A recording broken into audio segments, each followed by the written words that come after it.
As it is 1:30, we will go ahead and get started. Welcome to the virtual Common Hour. My name is Anna Anderson, and I am the director of the Spanish Writing Center and a proud member of the Common Hour Committee. First, I'd like to introduce our ASL interpreter, Emily Phipps. Thank you, Emily.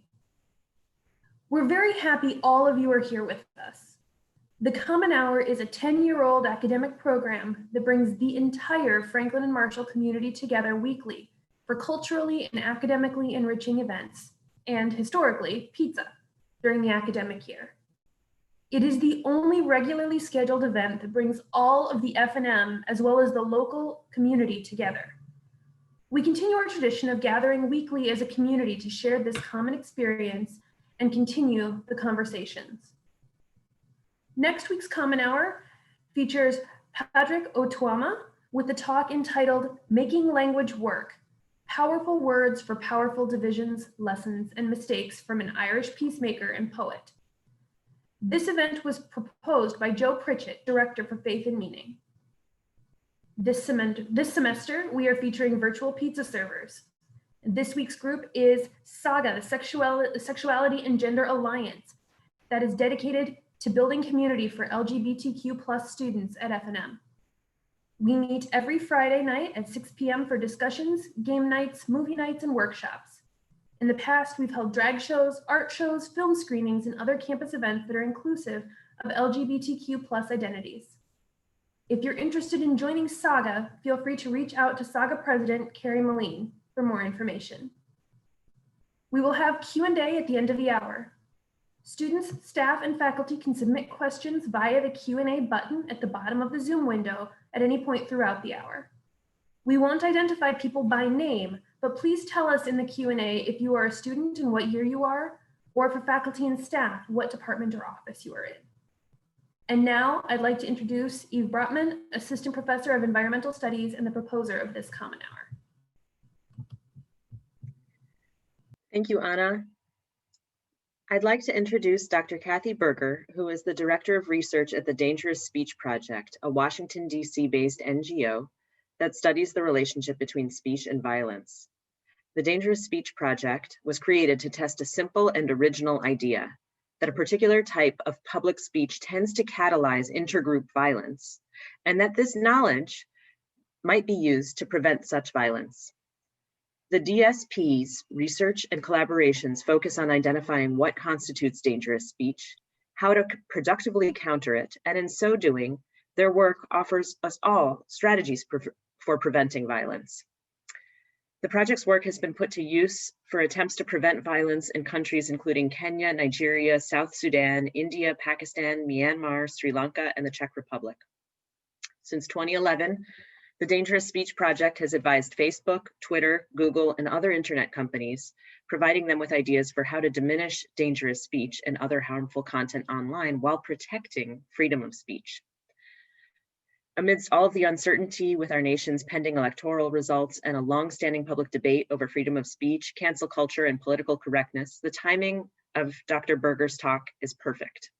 I'm hopeful that the Common Hour talk today will help our F&M community and all of those listening online to more deeply consider the best ways to approach dialogue and difference. Our speaker, Dr. Cathy Buerger, holds a PhD in anthropology from the University of Connecticut, where her research examined the strategies Ghanaian civil society activists used to uphold human rights in their community. Her work at the Dangerous Speech Project focuses on civil society responses to dangerous and hateful speech online. She's a research affiliate of the University of Connecticut's Economic and Social Rights Research Group, the managing editor of the Journal of Human Rights, and an editor for the Teaching Human Rights database. This Common Hour talk has been generously supported by the Miller Fund, which I would like to take a moment to publicly thank for making this important opportunity possible. Without further ado, please join me in welcoming Dr. Cathy Buerger, today's Common Hour speaker. Hi, thank you all so much for having me on this somewhat unusual day. I hope you're all doing well, not feeling too overwhelmed about everything at the moment. And regardless of the situation, I'm just really, really thrilled to be here to be able to discuss this topic with you. As was just mentioned in the intro, I work for the Dangerous Speech Project, which is an organization that studies this relationship between public speech and intergroup violence. And we also do lots of work on different kinds of responses to that dangerous speech. And that's really what my work focuses on, is looking at how people are choosing to try and respond to hatred and dangerous speech when they see it, and trying to figure out how we understand whether or not those responses are effective and the different ways that they're effective. So today during this talk, I will start off by describing dangerous speech, talking about what it is and how we identify it. And then I'll talk just briefly about dangerous speech in our current context. And then we'll move into a description of some of these responses that we've been studying at the DSP, trying to give you kind of a taste of the variety of responses that we're seeing. And then we'll have time for question and answer at the end. So I really look forward to hearing your questions. I'm going to start. I do have a PowerPoint, so let me share that and make sure this works. Okay, can you see that? Yep, that looks great. Thank you. Wonderful, wonderful. Okay. So I've been using this term dangerous speech, which might be less familiar to some of you than the term hate speech, which I think is more commonly used. So what do we mean when we say dangerous speech? We define dangerous speech as any form of expression that can increase the risk that people will commit or condone violence against members of another group. This second part of the definition is really important, the idea of condoning violence against others. We know that even in the largest scale incidents of mass violence, it's normally just a small percentage of the population that's actually committing the violence, but a much larger percentage of the population is allowing it to happen, either by actively supporting those committing the violence or just by allowing it to happen by not saying anything or doing anything to stop it. So we're really looking at the kinds of speech that can move people towards support for violence, not just committing violence, but also allowing that violence to exist in their society. Now, this term was coined by my organization's executive director, Susan Benish, who came across this idea after doing research into the public speech that preceded incidents of mass violence over history, right? Looking at many different incidents. And she noticed that there were remarkably similar rhetorical patterns in this public speech. The same patterns came up again and again, despite the language in which they were used, the cultures, the countries, the historical periods. We saw these same themes coming up again and again. And so we call these rhetorical patterns the hallmarks of dangerous speech. And I'm pretty sure you're familiar with at least one of those hallmarks. One of them is dehumanization, right? So dehumanization is describing other people in ways that deny or diminish their humanity. You often hear people being described as things like insects, vermin, rats are another really common one. Basically anything that if you found it in your house, your first instinct would likely be to want to get it out of your house, right? These are things that often cause fear or disgust for people. And the way that dehumanization works is it makes violence seem more acceptable because these are things that are normally seen as threats or unclean, things like that. So dehumanization is a very common and well-known hallmark of dangerous speech, but it's not the only one. So there are a few others that I'll tell you about today. One of them is something called accusation in a mirror. And this term actually comes out of a propaganda manual that was discovered after the Rwandan genocide. An accusation in a mirror is falsely accusing another group of plotting to do something or as having already done something to members in your group that you are actually planning to do to them.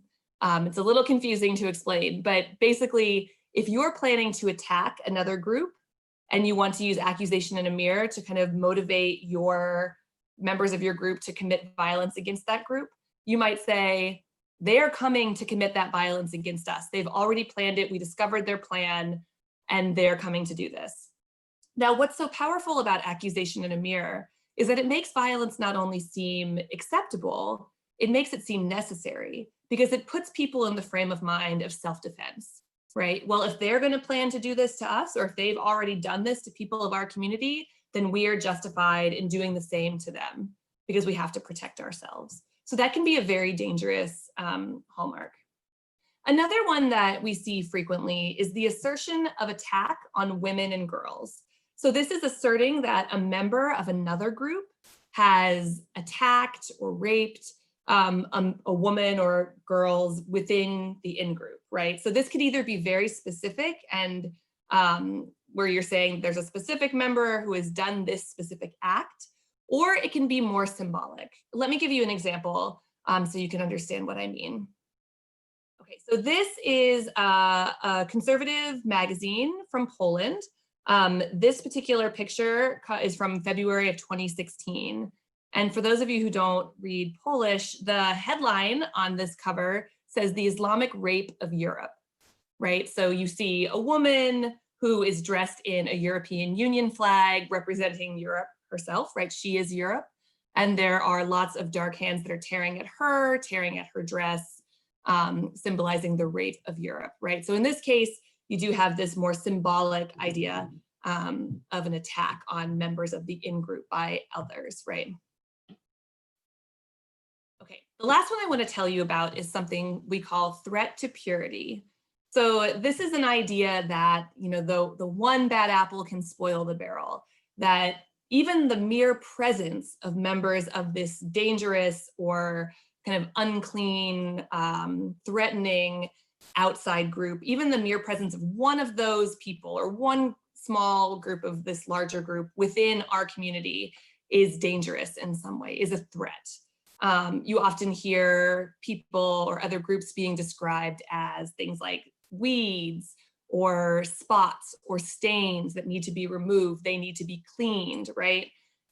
This is closely tied to something else that we talk about a lot, which is invasion rhetoric.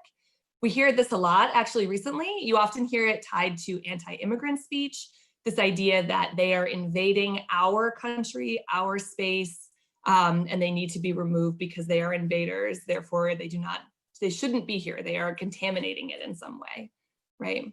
So all of these different hallmarks are kinds of messages that can move people toward violence in some ways, in the right context. And I'll get to that in just a minute. But before I do, I want to talk a little bit about the difference between dangerous speech and hate speech, because they're not interchangeable. One thing that might be a clue that you're dealing with dangerous speech and not hate speech is that dangerous speech tends to play off ideas of fear, right? They're describing groups of people as a threat. They're trying to make people in the in-group feel afraid of them, and it's that fear that ends up motivating the acceptance of violence. Now, hate speech and dangerous speech do overlap. We like this little drawing as a way to kind of help convey that. There certainly is speech that is both hateful and dangerous. But one can also imagine speech that is really ugly and unkind, that doesn't have the power to move someone toward committing violence for a variety of reasons. One could also imagine speech that is very effective at driving someone toward violence, but might not be obviously hateful or might not be hateful, right? So imagine, again, very similar to the accusation in a mirror example, if someone came into your neighborhood, again, this would require that it was the right context, so the speech kind of felt possible to you. But if someone came into your neighborhood and said, hey, people from that neighborhood, they are coming to attack us right now. We have to do something. That could be dangerous, but it's not necessarily hateful on its surface, right? It's certainly not something that would get picked up by any kind of social media algorithm looking for hate speech. So we do have to think about these two things as separate, even if there is some overlap. Another important thing to think about with dangerous speech, and this is especially relevant these days when we think about the way that speech moves on social media, but even just within communities, frightening messages often spread very quickly. And that's because many people who share those messages aren't necessarily doing it with the intention of moving people toward violence. Many people share messages that are frightening or warn people about a threat, whether or not that threat is real or not, right? But they share it quickly because they are genuinely concerned and they want to warn their loved ones, their friends and their family of a threat that is coming, right? So let me give you an example. In 2019, there was an Ebola epidemic in the Democratic Republic of the Congo. During this time, rumors swirled about the epidemic, and there were many rumors that suggested that the epidemic was a hoax and that healthcare workers were being paid to collect people from their homes and drop them in these Ebola treatment facilities where many of them would end up dying. And the rumors were suggesting that, of course, this disease isn't real, but it's a way to get people and take them to these places where then they'll be killed. These rumors moved very quickly through communities because people were genuinely afraid that this would happen to them, not because they were trying to kind of organize people around committing violence against healthcare workers. But even though these rumors were being spread with kind of the best of intentions, it doesn't make them any less dangerous, right? And in this case, there were many documented attacks against healthcare workers, some resulting in the death of healthcare workers because of these rumors that really left some communities and community members feeling very afraid of these people who were coming to try and help them find treatment. Okay, so now that we've talked a little bit about what dangerous speech is, let's talk about how we identify it. So as I mentioned kind of briefly before, there are dangerous messages, but they need the right circumstance and the right context to actually have the effect of moving people toward violence. So we start by looking at those dangerous messages up here in this pie piece, but we have to look at the other parts of the context. So we call this the 5-part framework, and it's looking at the other circumstances that are taking place within that very specific moment and time and place in which those messages are spread. So we start by looking at the speaker. Who is the person who is sharing the message? And it's important to note that the speaker isn't always the person who creates the message. Sometimes it's the person that just helps that message meet an audience. Donald Trump's Twitter account is a great example of this, right? When he retweets something, he becomes the speaker, not because he wrote the original tweet, but because he is helping that tweet find an audience. When we're analyzing the speaker, we're looking for things like, is the speaker particularly influential with that audience, right? So are they very charismatic? Are they popular? Are they a celebrity? Are they a head of state? Is there some other reason why an audience might be more likely to listen and believe what they are saying over someone else? We also consider the audience. What has happened in the lives of those audience members that might make them willing to hear a message in a particular way, to really feel that that threat that's being conveyed through the message is possible and is imminent, right? So have audience members experienced violence in the past? If so, that might make other threats of similar violence feel really possible. Are they competing with members of the target group for particular resources? I'm trying to think of some of the other things. Are there other kind of qualities of society that might be putting audience members in a particularly precarious situation where they feel uncertain, where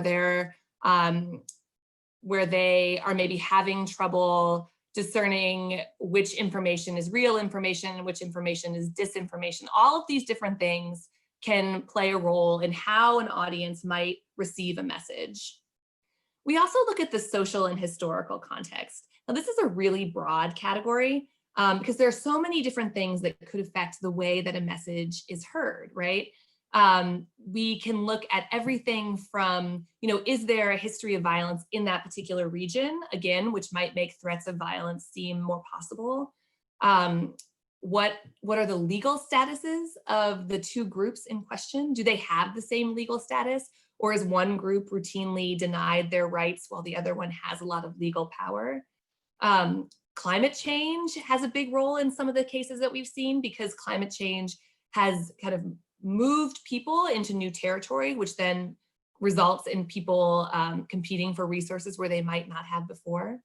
I think one of the clearest cut examples for how context might affect something is thinking about some of the anti-immigrant dangerous speech that we have examples of from Europe around 2016, 2017.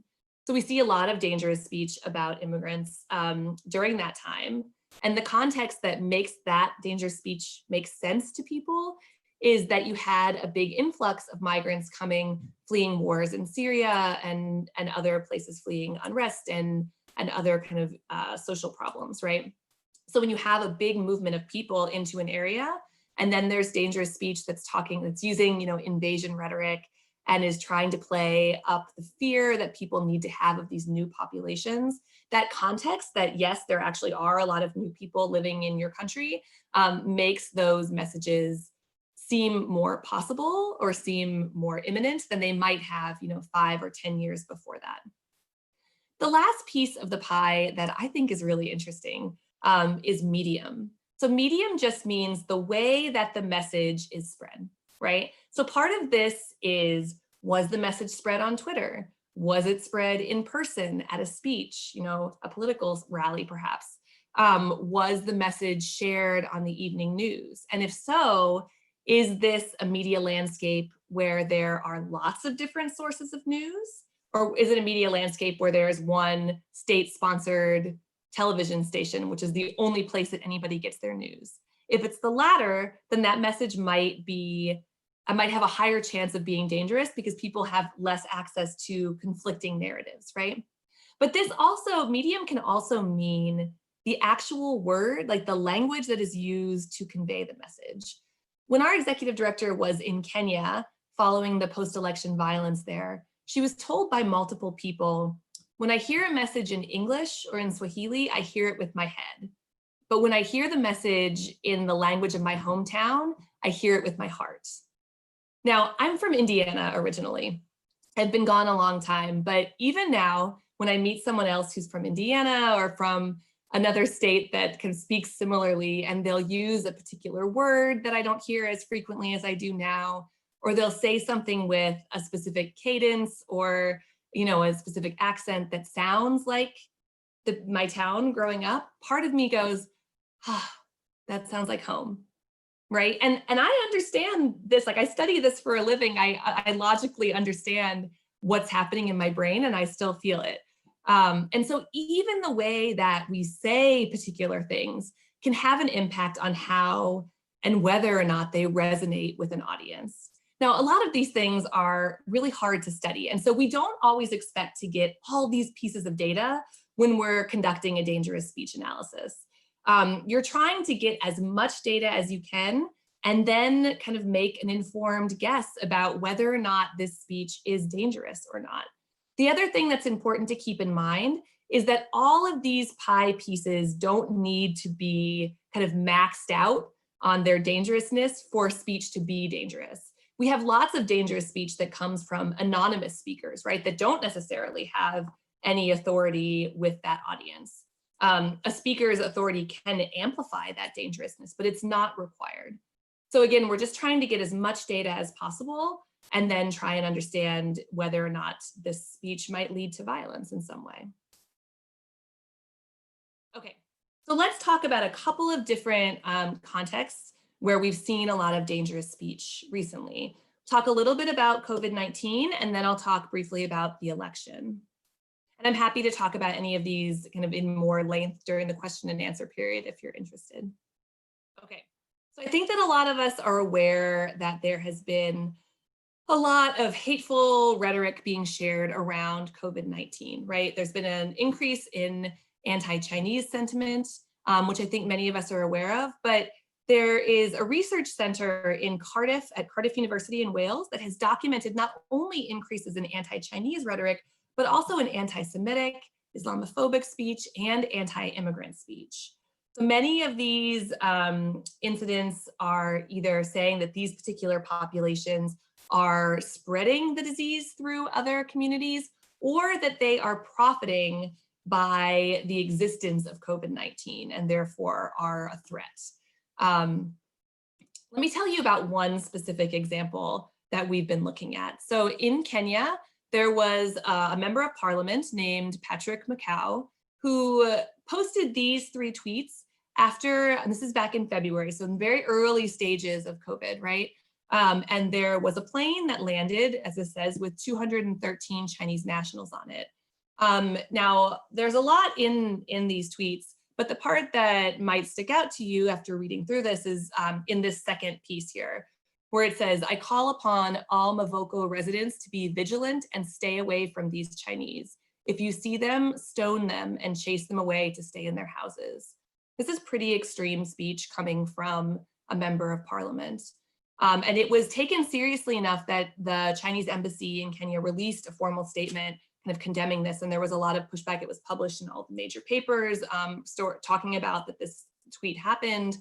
And what makes this really dangerous, right, is that he's just suggesting that these people are a threat and, that people should commit violence against them if they see them because they're Chinese and therefore, in his mind, are carriers of COVID-19. As he says, carelessly, walking around carelessly as though to spread the virus. So this is one example that is very kind of easy to see the threat language that we're talking about, but this is certainly not an isolated incident. And we've seen examples from around the world. We have a program at the DSP called the Global Research Initiative. It's a fellowship where we invite researchers from around the world to write about dangerous speech in their own communities. And we currently have a European researcher that's talking about one particular community in his country that has been targeted as kind of spreaders of COVID. So this exists in many different places, including our own, right? Calling something the Chinese virus instead of calling it by other names is certainly a way to try and make people feel afraid of one particular population when there's not really evidence at all to justify that. Okay, let's talk about dangerous speech and elections now.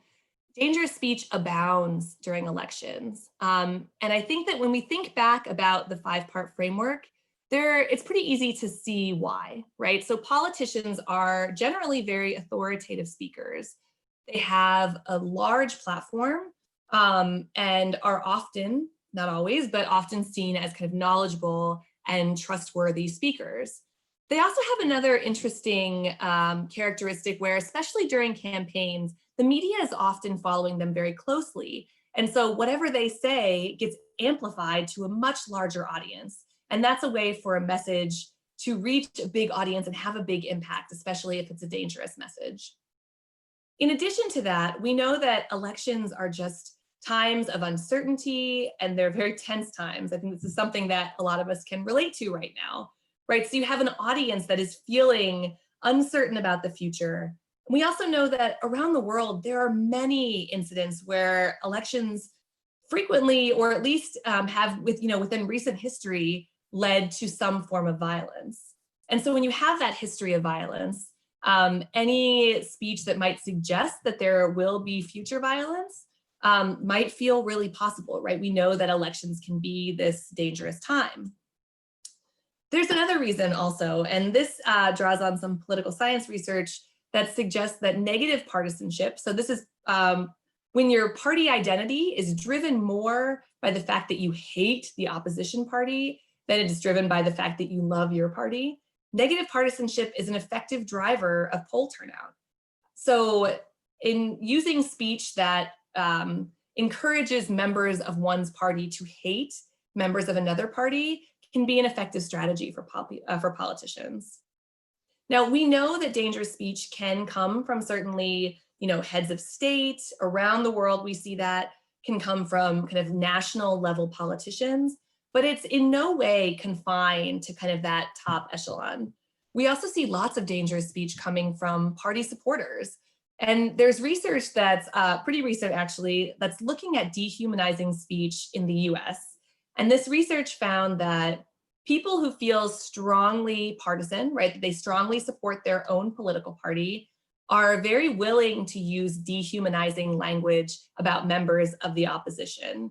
And that this willingness increases if they are told about the misdeeds of members of the other party. And we know this happens on both sides of the aisle pretty evenly. And the data from this research was taken from 2014 and again 2018. And the researchers found kind of remarkable consistency across time periods. So this is not like just a recent thing that this has been happening. At least it was in the 2014 sample. And again, from both parties, not just one. And there are several different reasons why this might be happening. One of them also is that we just don't have the same discourse norms, the kind of barriers to dehumanizing language in terms of partisanship that we do for some other group identities. There are discourse norms, even if they're not always followed, against using really degrading language to talk about members of other races or other genders, but those same norms don't exist about talking about members of other political parties. So dangerous speech, really, we see a lot of it during elections. I'm sure that you all have been witnessing. Okay. So what do we do about this, right? Like, now I've given you all of this bad news. Dangerous speech is really a problem. It's dangerous, right? For lack of a better word. It can move people toward violence. And we know that this violence happens around the world all the time and in our own country. So what do we do? I think that there is a strong instinct to just say, we need to remove all the dangerous speech that we find. We need to just censor it, take it down. We cannot have this here. But that strategy raises a lot of concerns, I think. We at the DSP are big advocates for freedom of expression for a variety of reasons, but this is a big concern, right? If we have really restrictive speech laws that automatically take things down that people think are dangerous, that raises major freedom of expression concerns. So we have that, freedom of expression. That's a big concern. We also have concerns in just the practicality of kind of removing this speech at scale, right? There is a lot of speech that is public every minute of the day, right? This can't be, I walked you through this 5-part framework. It's not something that is practically applied to every single thing that, even if we just focus on politicians, everything that politicians say. And so how are we going to do that in a useful way? It also, we really do need to focus on the fact that dangerous speech is dangerous within a particular context. It's not always dangerous.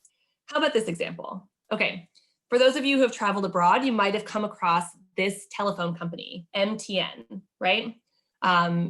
It's operating in many countries around the world. It's very popular in Africa, on the continent of Africa. And their motto is everywhere you go. Now, in most places, this is just a phone company, right? But in South Sudan, MTN became a coded way to talk about members of the Dinka tribe. It became dangerous speech. So the Dinka were a group in South Sudan, and had recently, because of a lot of reasons, both political and environmental, had expanded the territory in which they lived beyond where they formerly traditionally had their territory. Because of this, people started referring to them as MTN because they were everywhere you go, right? This is the invasion rhetoric. All of a sudden, they're everywhere. And we know from research done by a really fascinating organization called Peace Tech Labs. They do lexicons of hate speech in countries around the world. And they were the first ones that identified this as a coded term that was being used to both talk about members of the Dinka and mark them to then have others come and attack and sometimes kill them, right? So in one particular context, MTN is very dangerous. But in most contexts around the world, MTN is not dangerous. And so when we're looking at context-specific speech, just taking it down isn't necessarily a practical option, right? So what are our options, right? The other thing I wanted to say, I guess, before I go on to that next slide, is just that we also know that in countries that do have strong speech restrictions, most often they are not applied evenly, in part because they're really hard to apply. It's very hard to apply kind of laws about which speech violates these laws, especially they're often written in very vague language. And so we know they're not applied evenly. And what happens most frequently is that speech laws are applied against political opposition and minority groups in order to silence them. And so there are lots of concerns with kind of going down that route of legal regulation. So if we're not going to support that, what do we do? What are their options? This is what we've been studying at the Dangerous Speech Project. We've been looking into what we call alternative response methods, right? So these are not company responses. These are not things that Facebook is designing or Twitter's policies. These are actually just people and civil society groups who are choosing to actively seek out hatred. We've been focusing on looking at efforts that work online, but seeking out hatred in order to respond to it in some way.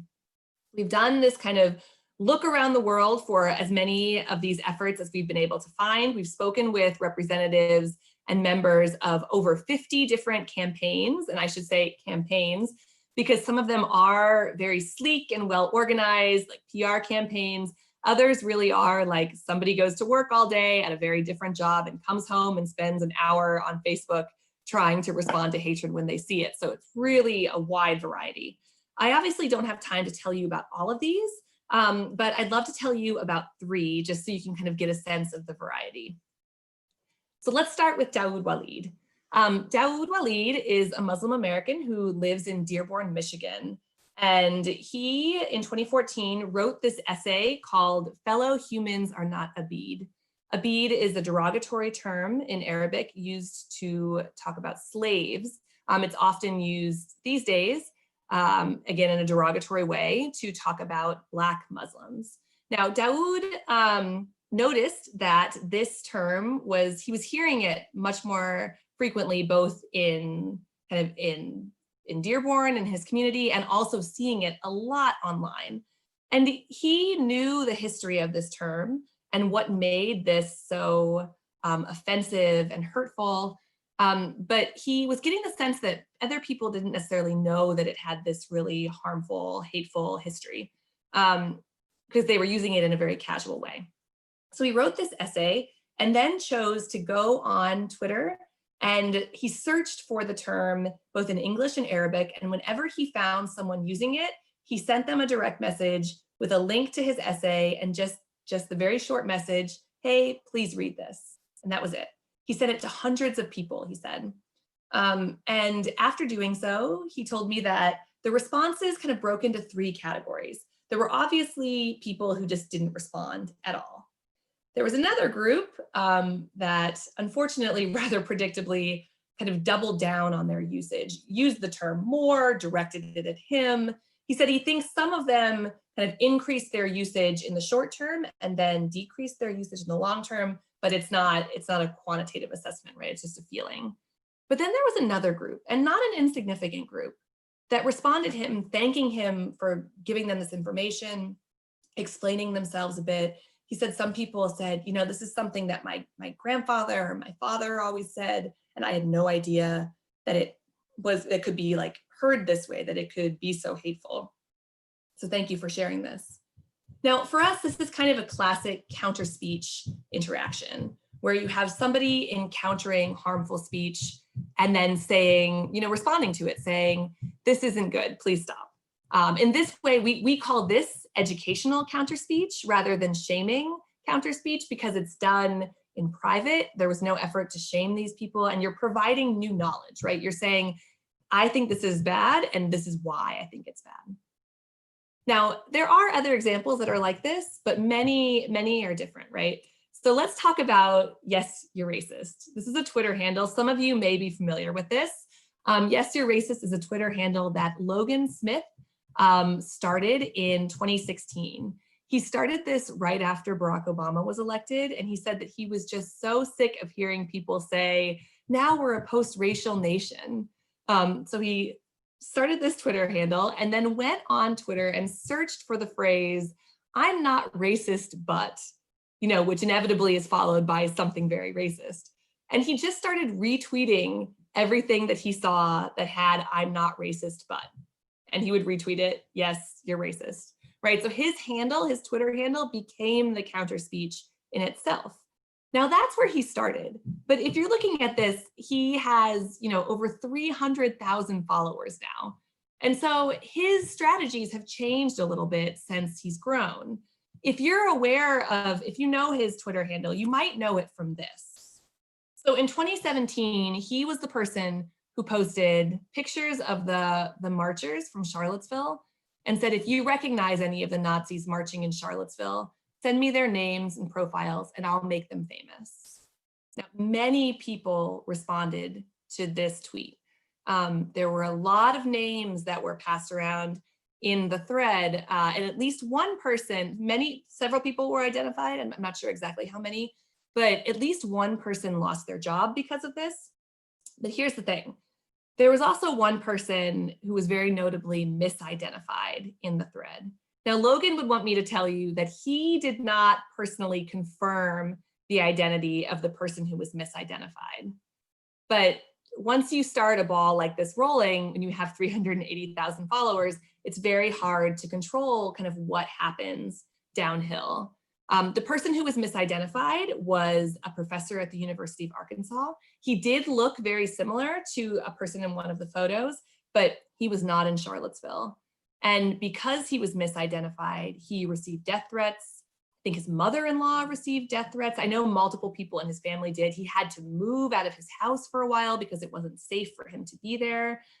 He had to involve his university in making sure they understood that he was not there.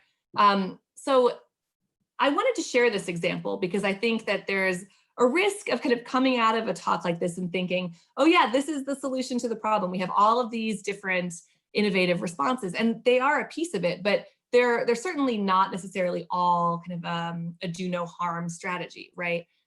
There are many things that can happen when you're leading 380,000 people through the internet, right? Okay, so let's talk about one more. This is one of my favorites. This is Mina Dennert. Mina Dennert is an Iranian-born Swedish journalist and activist. And she, around 2016, she was just getting really exhausted and really frustrated by all the hatred that she was seeing online in Sweden. A lot of it was directed at immigrants. And she would try and respond to the hatred she saw, but it would often just get flipped immediately back at her, and people would attack her and turn their hatred on her. And she was just saying, this is too hard, it's too much. And so she decided to form a private Facebook group with several of her friends, and they called it Jagarhar. I'm certainly not pronouncing that correct. And it means I am here in Swedish. Now, within this group, they would post links to Facebook posts of newspaper articles that had hatred in the comments. They would post those in their group, and then they would all collectively go onto the comment section together and write counterspeech. They would all, call in to question the facts that were incorrect. They would share kind of supportive messages to the groups that were being attacked by those hateful messages. They would just call people out for their hatred and say, hey, that's hateful. And then here's the trick. They would also like each other's comments. Now, the genius of this is that Facebook, on large public pages like newspapers, they often rank comments in order of engagement. Engagement means the comments that receive the most likes or other reactions or the most replies get bumped to the top, right? And so by liking each other's comments, they drove up their positive fact-based comments to the top while burying the hatred at the bottom. Their goal is that if you're scrolling through your Facebook feed, you might see a news article with like the first couple comments right below it, and then you'd have to expand it manually if you want to read down to the bottom. Their goal is that those first couple comments that you read are going to be fact-based, positive, civil, not hateful. And they've been kind of wildly successful, at least in growing their numbers also. So the Swedish I Am Here group has 73,000 members in it now. And the model has been replicated in 12 other countries. Now, I've been doing a digital ethnography of this group for about the last 9 months or so. And there are some really interesting findings, some really interesting things that we've learned about the way that counterspeech works through following this group. So when I first started doing research on counterspeech, I would often talk about the work with other colleagues in kind of the anti-hatred community. And people would always be very polite and say, oh, that sounds interesting. And then they would say, but hasn't the research shown that counterspeech doesn't really work? And I would always have to stop them and say, well, it depends on what you mean by work, right? So there is a lot of research that suggests that counterspeech is not that effective if what you're trying to do is change the mind or behavior of the person posting hatred. Not that great, right? We are remarkably good as humans at rejecting any information that runs counter to what we believe or what we would like to be doing. We just say, nope, not going to listen to that. But there might be other things that counterspeech does. So there isn't that much research in general on counterspeech. It's kind of a new topic to research, but there's one really interesting study that came out recently from a team of Slovakian researchers. And what they found, they were looking at anti-Roma hate speech and the impact of counterspeech on those conversations. And so the way they did this was they had kind of a control group and a non-control group. They had different conversations where they would interject counterspeech into some of them and then not do that in the others. And their findings, confirm this idea that their counterspeech didn't change anyone's mind or behavior, it seemed. But here's the finding that was interesting. In the conversations where they interjected counterspeech, there was more counterspeech below where they entered into the conversation. So other people jumped in and also added their counterspeech. They didn't really have an explanation for why it happened. They just found that it did. But the work that I've been doing with I Am Here, I think has at least one possible answer for why this works. So many members of this group talked about how they didn't feel comfortable doing counterspeech because, like Mina found, when you're the only voice doing it, you run the risk of being attacked online by all of the people posting hatred. There's also another challenge of just like not really believing. There's a little self-doubt. If everybody else is saying something different and you're saying something different, you doubt it. But once somebody else has already entered in doing counterspeech, or if you're doing it as a collective like I Am Here is, there are other people who are going to come and also do counterspeech, and it becomes much easier. So I've kind of started to think of those first brave people who enter in with their counterspeech as like the superhero that's pushing back the walls, right? They're holding the walls back and making space for others to come in and challenge that hatred. So even if counterspeech is not effective at changing the amount of hatred, it can have an effect potentially on the impact of that hatred by introducing more counterspeech into conversations. Instead of just 2 hateful comments and nothing else, there might still be those 2 hateful comments, but if there are 10 other counterspeech comments, then that effect has really changed the impact. So I'm going to conclude here on this slide. When we think back about the definition of dangerous speech, I talked to you about the importance of condoning, right? Dangerous speech is any form of expression that can increase the risk that people will commit or condone violence against members of another group. Now, counterspeech might not be an effective way to really change the mind or behavior of those committing violence.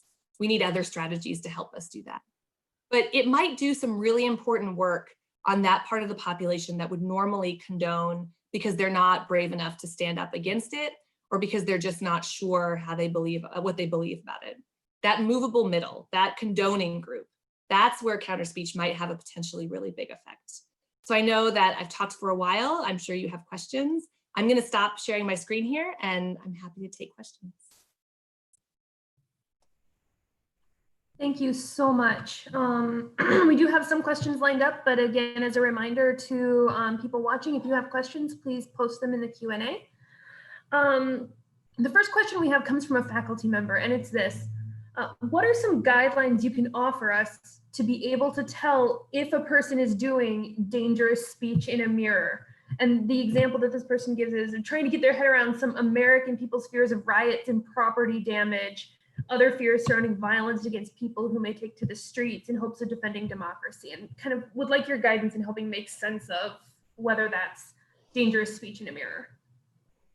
Yeah, I think certainly we've seen a lot of dangerous speech around discussions of riots. I think there's also been a concern, I think, of just talking about kind of post-election unrest, which is weird because it's hard because you do want to talk about that there's this notable possibility of unrest or of violence, that is something that we haven't necessarily talked about before. And it's something that we do want to kind of acknowledge that is maybe on the table, not a huge, I don't want to scare people, but but at the same time, if we start talking about the idea that other people are planning to commit violence, that this is going to happen, then yeah, that becomes accusation in a mirror, right? People become more willing to use force, to allow the state to use force against protesters, for example, when those protesters are characterized as causing a lot of violence. That's a great example of dangerous speech, right? When you're saying these people are burning cities, then it allows those people who believe that to then more likely support the use of force against them. Thank you so much. The next question is, what thoughts can you share about whether hate speech could be better addressed if it were penalized or made illegal, as some countries do? Yeah, I mean, I think I do have concerns about trying to make hate speech illegal, only because of, what I said in the talk. First of all, it's very hard to define what we mean by hate speech. Is that speech that makes somebody else feel hated? Is it speech that incites hatred? Is it speech that has some, objective hateful definition? It's very hard to draw a clear definition on that. And we've known by looking at other countries that have attempted to do that, that those definitions are not that good, right? And that's why you do see the uneven enforcement of those laws. I mean, I often think about, like, would I trust the people at the top of my government to be deciding what speech was considered hateful or not? And if the answer is no, or if you think back over the last 50 years, and if any of those leaders, your answer would be no, then we should be cautious about doing that, right? Because it can really be used as a political weapon very easily. And I think that there are probably other methods that would be more useful in setting positive discourse norms than just trying to make certain speech illegal. That makes a lot of sense. Thank you. So the next question is whether, and if so, how, should the media strike a balance between keeping their readership informed and amplifying speech that may be dangerous? This is such a hard question. This is a really, really hard question. And I wish I had, if I had the perfect answer to this, we might be in a very different situation. I don't. I think that, certainly there have been strategies used to kind of annotate comments and you're seeing social media pick up on some of this also, right? Where you are reporting the speech or allowing the speech to continue, but you are adding other context to help make sure that people understand it. This is something that could be done with disinformation. It's hard though, because the research does suggest that, like, the more you repeat disinformation, especially, the more people believe it, even if you're repeating it by saying this is disinformation. So there definitely has to be a balance. I don't think we can say that none of it exists. I also think that, we as citizens should understand if our leaders or other, politicians that are supposed to be representing us, if they're using speech that we don't agree with from like a value standpoint, we should know that's happening.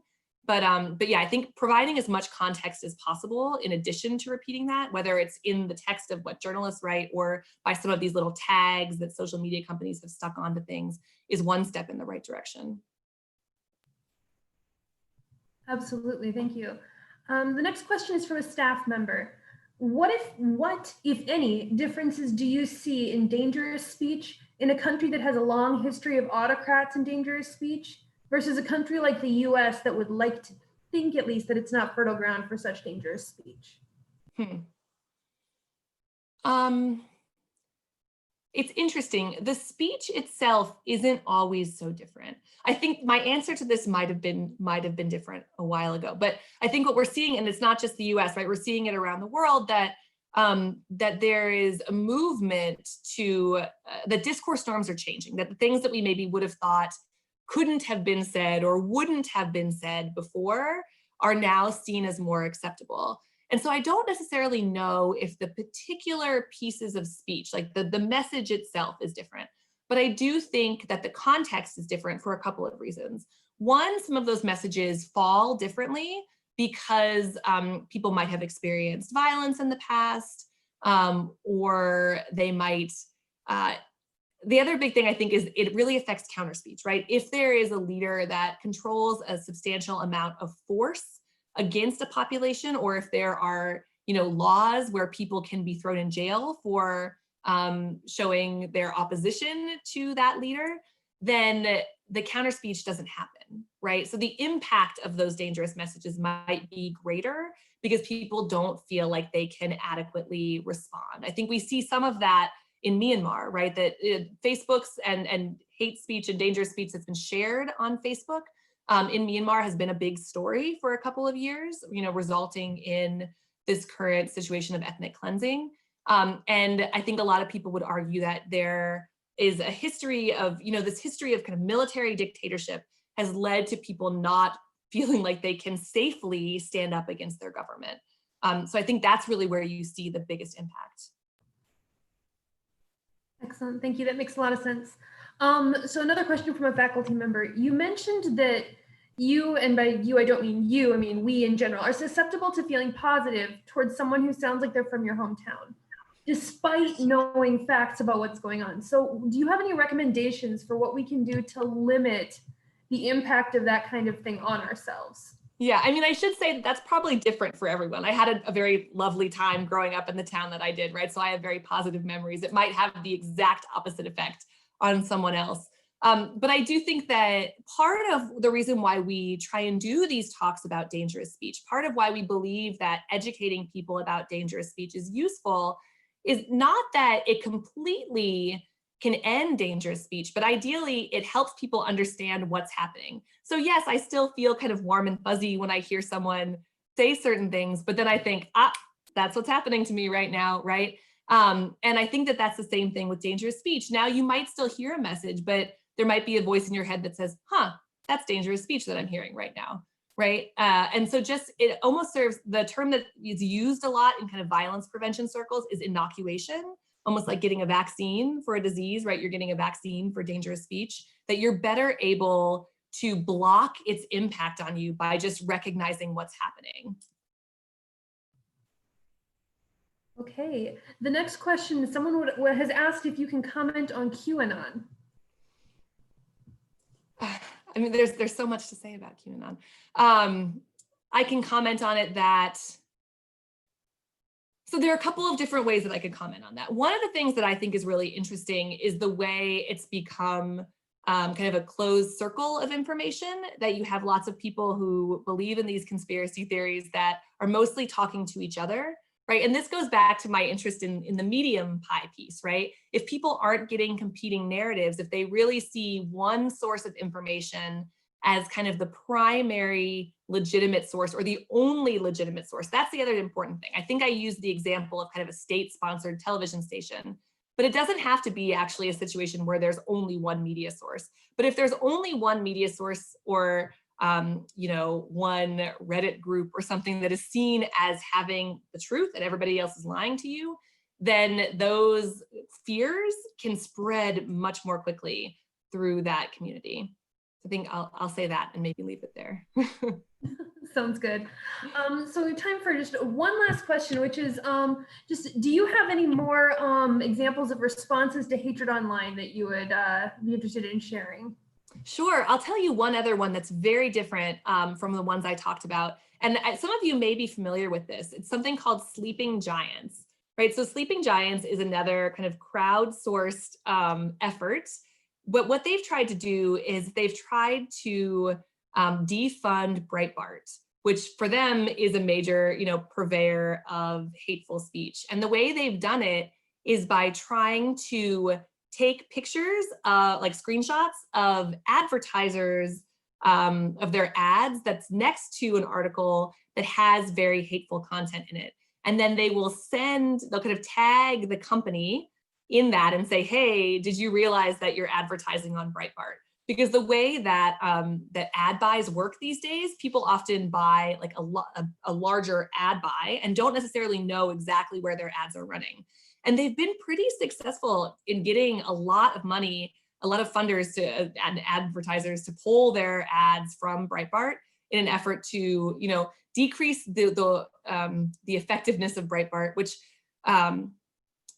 they've tried to, decrease its effectiveness by limiting its funding, by targeting advertisers. So I think that's a very, very different kind of response than the ones I shared with you. But it's an interesting one to keep your eye on. Absolutely. Thank you so much it was a very, very interesting talk. It is 2:30, so we know people have to run off and we don't want to take any more of your time either. But again, thank you so much. We really appreciate you coming to talk to us today. Thank you so much for having me.